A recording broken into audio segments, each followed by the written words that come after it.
हमारे साथ क्या हुआ कि यहाँ पर जो जिहाद की बात करता वो मौलवी अगले दिन गायब है।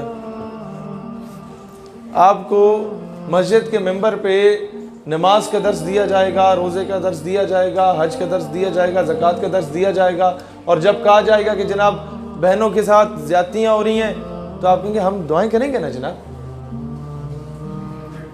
वहाँ कहा जाता है जनाब ज़्यादती हो रही है, कौम की बेटी को उठा के ले गए अमेरिका वाले, जी हमारी दुआएं आपके साथ हैं। चलो मेरी दुआएं उनके साथ हैं, मौलाना साहब की दुआएं उनके साथ हैं, वज़ीर आज़म की भी जब सिर्फ दुआएं ही साथ हैं तो भाईजान फिर आपके वज़ीर आज़म और हम में फ़र्क क्या हुआ?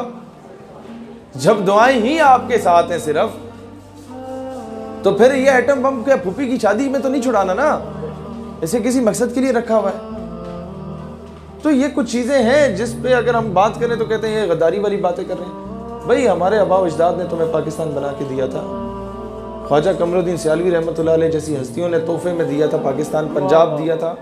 अमीर मिलत पीर जमात अली शाह रहमतुल्लाह अलैह जैसी हस्तियों ने पंजाब दिया था। पीर साहब पगाड़ा ने आपको सिंध दिया था। पीर ऑफ मानकी ने उस वक़्त जब एक तहरीक चल पड़ी थी नेहरू के हक में, तब पीर ऑफ मानकी ने उससे अगेंस्ट खड़े होकर कायदे आज़म का साथ दिया था। बड़ा मुश्किल वक्त होता था। तो खान ऑफ कल्लात ने किस तरह साथ दिया था। अब आप ये अंदाज़ा करें कि खान ऑफ कल्लात स्टेट को या बलूचिस्तान सूबे को अलग रियासत बनाना चाहते थे। उनका पूरा इख्तियार था बलोचों का, नवाबों का, कि आप पाकिस्तान का साथ दें या किसी का भी साथ दें। उसके पोते से पूछता है मुबशर लुकमान अपने प्रोग्राम में कि भाई तुमने क्यों ये तुम लोग आज पाकिस्तान से नाराज़ हो, तुम्हारे दादे के पास इख्तियार था, उसने क्यों साथ दिया?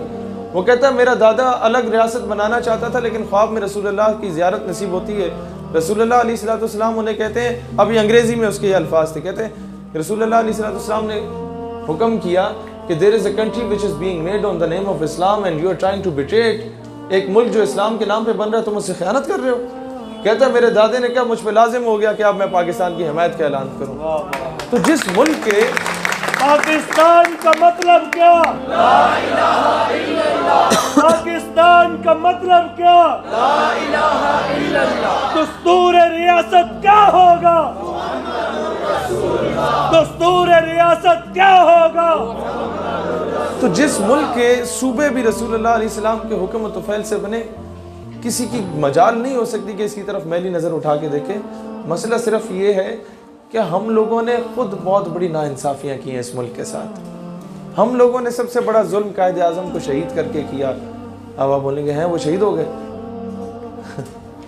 जो एम्बुलेंस आपने उन्हें दी थी ना, वो कभी अपने आबा अजदाद से पूछिएगा वो कितनी खूबसूरत एम्बुलेंस थी। फिर मोहतरमा फातिमा जिन्ना के साथ हमने क्या कुछ नहीं किया। गद्दारे मिल्लत का लक़ब दिया गया था मोहतरमा फातिमा जिन्ना को। आप में से कितने लोगों को यह बात पता है? माजरत के साथ एक दो के अलावा नहीं पता होगी। गद्दारे मिल्लत का लक़ब कायदे आज़म की बहन को दिया गया था।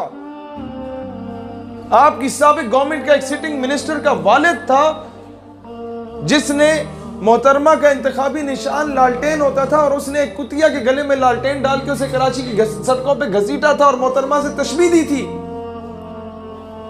और मोहतरमा का जब पता चला कि इंतकाल हो गया है, तो मोहतरमा फातिमा जिन्ना की डेड बॉडी का पोस्टमार्टम नहीं होने दे रहे थे।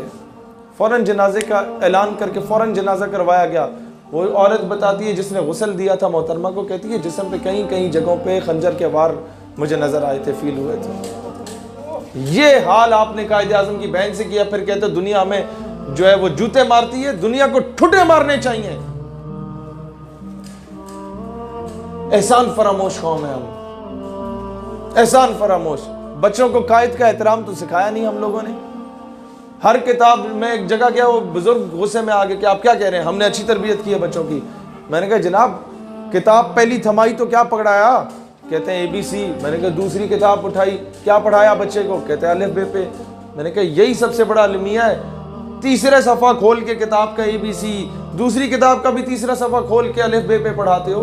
और वो जिस पंजाब टेक्स्ट बुक बोर्ड पे उस किताब के पहले सफ़े पे जिस बाबे की तस्वीर लगी होती है, वो बाबा कौन है ये नहीं बताते। यही वजह है कि आपका बच्चा पहली बार कॉपी पेंसिल उठाता है तो उसी बाबे की दाढ़ी मूंछ बना रहा होता है और माथे पे टीके बना रहा होता है। देख लो जाके कॉपीज, नहीं बताते उसका एहतराम। वक्त का वली और दरवेश था वो। ये उन खुशनसीब लोगों में था मोहम्मद अली जिन्ना जिसे बेदारी की हालत में रसूलुल्लाह अलैहिस्सलाम की ज़ियारत नसीब हुई थी, और आपने हुक्म किया था कि वहां जाओ पाकिस्तान, वो पाकिस्तान के लिए काम करो, बरे सगीर में जाओ।